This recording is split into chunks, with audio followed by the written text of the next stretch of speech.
प्यारे बच्चों, नमस्ते। आज हम ललित कवित्री के अंतिम 2 वाक्य उनको पढ़ेंगे। तीसरे वाक्य पे ध्यान देंगे बच्चों। आई सीधी राह से गई न सीधी राह, सूक्ष्म सेतु पर खड़ी थी बीत गया दिन आह, जेब टटोली कौड़ी न पाई, माझी को दूं क्या उतराई। इसमें पहले आप कठिन शब्दों के अर्थ समझेंगे बच्चों।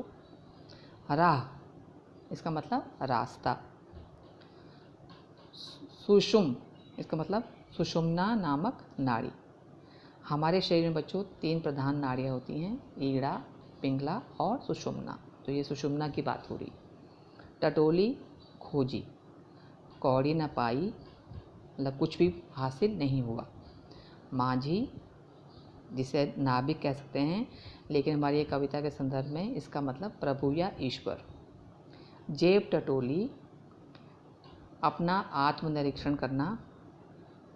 उतराई, अच्छे कर्म के रूप में पारिश्रमिक या सत्कर्म रूपी मेहनताना। सुषुम्न सेतु, इसका अर्थ सुषुम्ना नाड़ी रूपी पुल। सेतु मतलब पुल। हठ योग में शरीर की जो 3 प्रधान नाड़ियाँ हैं, मैं अभी आपको नाम बताया था बच्चों, ईड़ा, पिंगला, सुषुम्ना। उनमें से एक नाड़ी जो सुषुम्ना है, जो कि आपकी नासिका या नाक के मध्य भाग में स्थित है, तो इसलिए उसके लिए कहा गया है सुषुम्न सेतु। अब इसका अर्थ जान लेते हैं बच्चों। कवयित्री कहती हैं कि मैं आई तो थी सीधी राह से, अर्थात जब मेरा जन्म हुआ था तो मैं सभी प्रकार के छल छद्म अर्थात मोह, माया, छल कपट आदि से दूर थी। मेरा मन अत्यंत स्वच्छ और निर्मल था। लेकिन अब जब मेरे जाने का समय हो गया, अर्थात इस संसार से जाने का, तो विभिन्न प्रकार के छल छद्म से मेरा मन मलिन हो गया। अर्थात इस संसार में रहकर मोह माया आदि सांसारिक उलझनों में फंसकर अपना रास्ता ही भटक गई। कवयित्री ने प्रभु प्राप्ति के लिए हठ योग का बहुत ही कठिन मार्ग अपनाया। उसने हठ योग में शरीर की 3 प्रधान नाड़ियों में से एक सुषुम्ना नाड़ी रूपी पुल का सहारा लिया, पर यह सब व्यर्थ सिद्ध हुआ।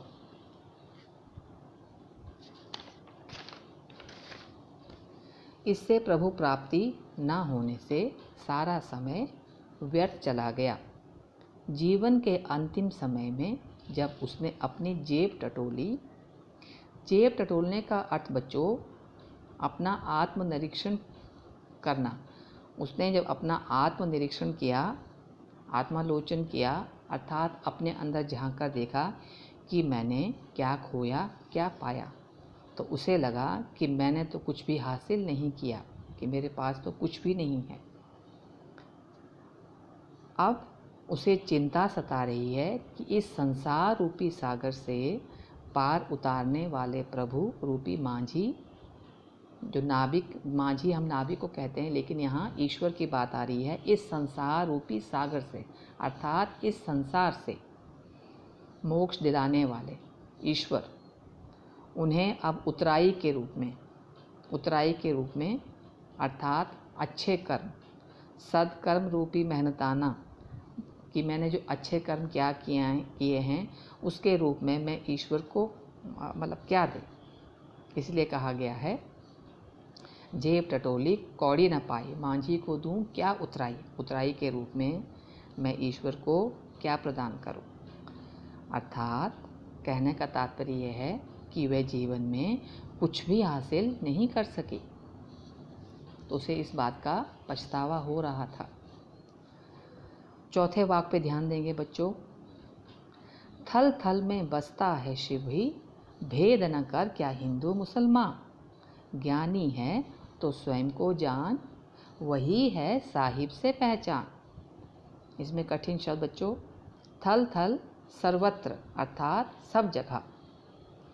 शिव ईश्वर के लिए कहा गया है, तो ललित जी ने यहाँ शिव जी का वर्णन किया है शिव का कल्याणकारी रूप है जो सबका कल्याण करते हैं, तो इसलिए उन्होंने यहाँ शिव के नाम से संबोधित किया है।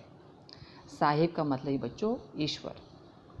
तो यहाँ कवयित्री कह रही हैं इस वाक्य में उसने भेदभाव का विरोध किया है और ईश्वर की जो सर्वव्यापकता है उसका वर्णन किया है। जिस प्रकार से कबीरदास जी कहते हैं कि ईश्वर तो हमारे अंदर समाया हुआ है, ठीक उसी प्रकार ललित दत्त जी भी यही कहती हैं। कवयित्री ने आत्मज्ञान को ही सच्चा ज्ञान माना है। ईश्वर की सर्वत्र उपस्थिति के बारे में बताती हुई कवयित्री कहती हैं कि वह हर स्थान पर व्याप्त है। हे मनुष्य, धार्मिक आधार पर हिंदू मुसलमान का भेदभाव त्याग कर उसे अपना लो, क्योंकि वह हिंदू मुसलमान में बंटकर अपने अपने धार्मिक स्थलों पर ईश्वर को खोजते फिरते हैं। हिंदू अपने पवित्र तीर्थ स्थल पर खोजने का प्रयास करते हैं ईश्वर को, और मुसलमान अपने पवित्र तीर्थ स्थल पर, लेकिन वो ईश्वर को कहीं खोज नहीं पाते हैं और अज्ञानतावश वह ईश्वर को खोजने में असमर्थ रहते हैं। तो यहाँ पर कवयित्री ये कहती हैं, ज्ञानी है तो स्वयं को जान। अगर तुम सच्चे ज्ञानी हो तो ईश्वर को जानने से पहले मनुष्य को अपने आप को पहचानना होगा। मनुष्य अपने आप को पहचानेगा, अर्थात आत्मज्ञानी उसे बनना होगा। उसे ये बात समझनी होगी कि ईश्वर तो हर प्राणी के अंदर समाया हुआ है, तो उसे यहाँ वहाँ जाने की ज़रूरत नहीं है। मनुष्य में निहित आत्मा भी तो ईश्वर का ही अंश है, अर्थात हमारे कण कण में ईश्वर समाया हुआ है। यह आत्मज्ञान होने से ही हम ईश्वर के दर्शन कर सकते हैं।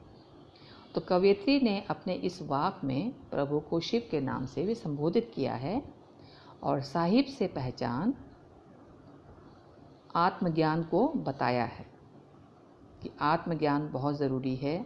अपने अंदर जो अज्ञानता है उसे हमें समाप्त करना चाहिए, जिसकी मदद से हम ईश्वर को पा सकते हैं। तो वही जब हम सच्चे ज्ञानी बनेंगे, हमें आत्मज्ञान होगा, हम स्वयं को जानेंगे, तभी हम ईश्वर को, प्रभु को, परमात्मा को भली भांति जान सकते हैं। क्योंकि सच्चाई वास्तविकता यही है कि हमारी जो आत्मा है उसी में ही परमात्मा का अंश है, अर्थात ईश्वर तो हमारे अंदर कण कण में समाया हुआ है। तो हमें कहीं बाहर जाने की आवश्यकता नहीं है।